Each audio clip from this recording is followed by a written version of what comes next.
Our subject today is from the Freljords. When she was a little girl, the Noxians attacked her village.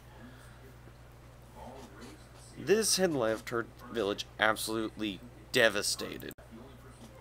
To no one's surprise, she swore that she would train her body and her budding magical ability so she could protect her people.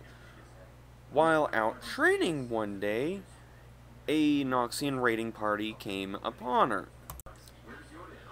Now, of course, she would have preferred to have beaten them herself, but she fortunately realized there was no chance of that happening. And there was a good chance of a repeat of that tragedy all those years ago if she tried to go back to the village. So, instead, she led them to a cave system nearby that she knew, or, well, thought she knew. In her attempts to lose her pursuers in the cave system, she came across a cave by accident that she didn't recognize. Within the cave was a staff, a magic staff. After, doing some magic to make sure it wasn't cursed, she grabbed it, the magic imparted a little bit of knowledge of it to her mind, and then she came back and, well, beat the ever-loving crap out of all the Noxians involved. The staff itself was a powerful barrier and shield staff. And through it, she became the protector of her village that she always wanted to be. Her village would later join Ash in her kingdom.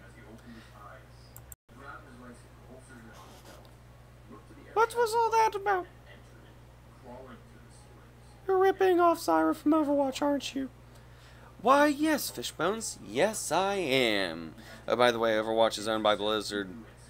But what happened was, I saw that Zyra was on her way to being a character in Heroes of the Storm. No, I have not played her or anything like that. But I kind of got curious as to how I would design her. And lo and behold, now we have this character. Now, I've got to describe the abilities. Okay, I have pizza rolls in the oven anyway. So, hold on. Wait, why am I putting on my glasses? I don't know. Whatever. Shut up. Her passive gives tank stats to allies with shields. Probably 5 apiece. And as she levels up, she would slowly gain more time on any allied shields within a certain area. Probably Oriana's range for the ball, so we're talking a sizable amount. Probably capping off at about 3 seconds. Now, I can all hear everyone screaming about what about Tom Kench and Echo. And yes, that could easily give nightmares. I'm not arguing that. So, her Q is how I hope to somewhat redeem myself.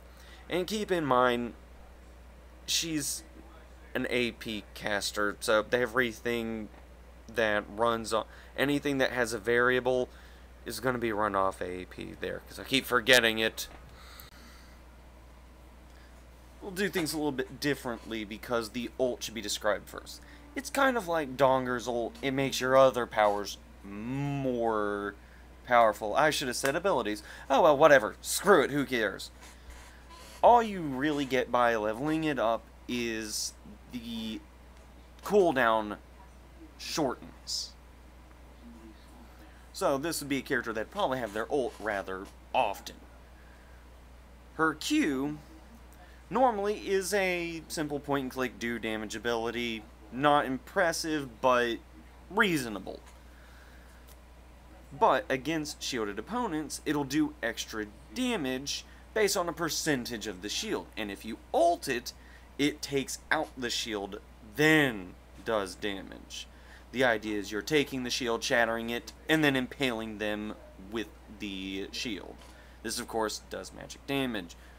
Her W is her shielding ability, which would start out kind of crappy, but would scale rather well with the skill level of the ability as well as its AP.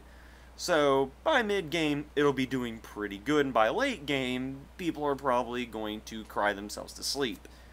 I'd see it maybe starting out at roughly 2 seconds, you know, just to make sure early game there is some amount of pain for the person playing and it's not just overpowered. And when you ult it, everybody in range get shield. And this, of course, is the range of your passive. Your E creates a barrier. Your enemies cannot go in or out of the barrier once it's made. I would figure it's designed similarly to Veigar's Event Horizon. Also, any damage your enemies try to pass through the barrier is lessened. How much would probably depend on level. I would see this ability lasting a second and a half, and not scaling with anything, not even the ult.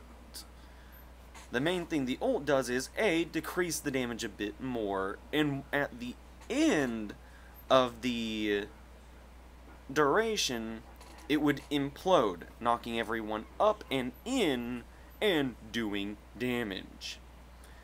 And I would see this character largely either A, countering a team that has a lot of shields, because, you know, the Q, you know, if you're up against Tom Kench, yeah, sure, I'd say that's a solid pick. Or alternatively, a Yasuo team, because think about it, Yasuo himself has his shield from his passive. Malphite has his shield. I do believe Sivir, I think, has a shield. So that'd actually be very scary. Shields, knockups, I'm scared. At any rate, so now that I've made this, let's all be thankful that Rito probably will never take notice. Even though I secretly kind of want this character to exist because I'm a psychotic monster.